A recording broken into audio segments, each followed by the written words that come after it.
Okay, our next speaker is Yudhajit Pal, and he'll be talking about photoexcitation of iridium complexes and machine learning. So I'll turn it over to you. And is your mic on?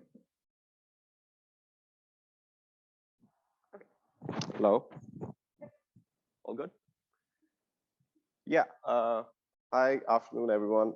So I'll be talking a bit about my research on um, photoexcitation of iridium complexes using machine learning.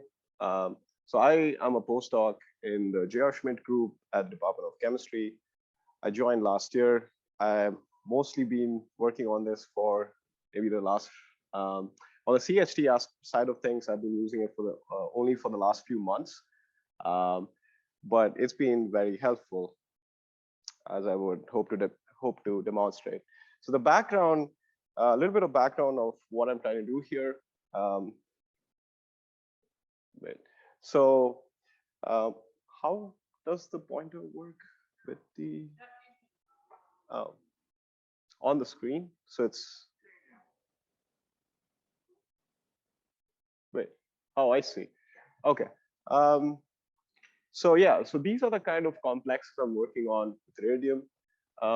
What happens with photoexcitation is the electrons are excited to a higher energy, and then they relax to another energy, which gives them a distinctive color that they emit as they are in that excited state. So you could get different kinds of colors depending on the wavelength of light that these complexes emit. So now that finds applications in OLEDs, organic LEDs, biological labeling, sensor applications, etc. Now, there was existing experimental emission energies from these complexes published early last year, 2021. And they had studied about 1,200 of these complexes by changing these NCs and these, NCs and these NNs. So they made different combinations of these complexes, had 1,200 data points. But as it turns out, and experimental numbers tend to be a bit noisy. They also change according to the different conditions that they're made in and studied in. So I was thinking of using some excitation energy values calculated from quantum chemical calculations of electronic structure. Now, these are basically fundamental quantum chemistry solutions. And so they won't change with respect to the conditions. There are not that many conditions being used. Now, the whole motivation of doing this is to design new chemicals with data without having to do experiments or calculations. So with an existing database of experimental as well as quantum chemical calculations, I can mine the relationships between the structure and the properties of these kind of complexes and just model on the existing data. That discovers these kind of relationships, which I can use and look at a lot more chemicals, and hence explore a design space that is outside the scope of experiments and calculations.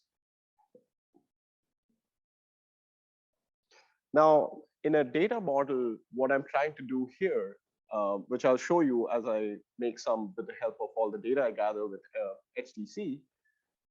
So what I'm trying to do here is go from a molecular space, M, to a property space, Y. And the molecular space is encoded into an X. So basically, these are the feature vectors. In this case, I've shown a feature vector based on the structure where I factor in different atom pairwise interactions. And then that gets encoded, and then develop a data, do hyperparameter tuning, and finally get an optimized model that gives predictions. Now, the data sets I have, the experimental data I already have 1,200 complexes, as I showed, coming from a different study. However, a quantum chemical calculation, one data point takes about 450 CPU hours. And that's the big challenge. And how did I solve it? It was HTCondor. So what ultimately I had to do was have 1,200, for these 1,200 complexes, have two electronic structure calculations, one for the singlet, one for the triplet state, so around 2,400. And this was all parallelizable. And HTCondor was used by the previous grad student working on this project, as well as recommended to me by my group. Um, and so what I basically learned to use HTCondor by looking at videos uploaded by Lauren and Christina on YouTube. And these were very helpful, from how to make a basic submit file, how to submit multiple jobs, essentially what I needed. And also, they illustrated very well how the jobs are interacting. It's between my submit directory and the compute nodes as they're going on. And what I also really liked was how adaptable these submit scripts can be.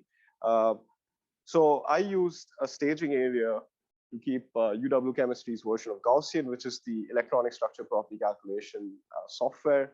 The executable installs Gaussian on every compute node and then runs the input files which I give as arguments. So these are very intensive calculations. They take 12 cores, 7 gigs memory, 20 gigs disk space. And because of this, I was able to do 500,000 CPU hours of calculations in just 2 weeks. So finally, when I get my, I had my experimental data and I have my computational data, and I make a data model on these to do future predictions for new chemistries.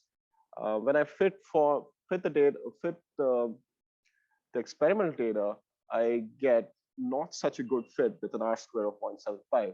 So here I'm comparing the observed excitation energies versus the predicted ones coming out of the model. And the same thing for the calculated. But in this case, the fit was higher, which is kind of what we're trying to leverage. Experimental data has noise, calculated data tends to be more cleaner. So can we use that to gain chemical information as to what gives good properties? So to conclude, HTCondor allowed multiple calculations for 500,000 CPU hours just for 2 weeks. In fact, when I started my postdoc, there was already these calculations that were there, but it turned out that these were a bit flawed. The structures were not good. And I discovered this in early March. So when I was doing the calculation, I have to redo all these calculations. And if I use just chemistry department's cluster, it's going to take 2 months. But because of HTCondor, I was able to do that in 2 weeks. So thank you for having that. So because of that, I have gathered sufficient data with complex quantum chemical calculations. With my own experience of having designed a workflow manager for doing these kind of calculations before, ChemHTPS, doing my PhD, what I found with HTCondor was how easy to use, and it really does not take a lot of learning to start using it. It has a simpler interface with just one submit file that I use, and the scalability is easier. And also I can transfer multiple job-related input files. What I also found interesting was in my PhD, when I was doing similar things, I was using Slurm to schedule my jobs, as well as Fireworks to workflow and scale it up. In this case, HTCondor kind of takes care of both of their works and combines them together. So yeah, thanks so much. And with that, that's it. Take questions.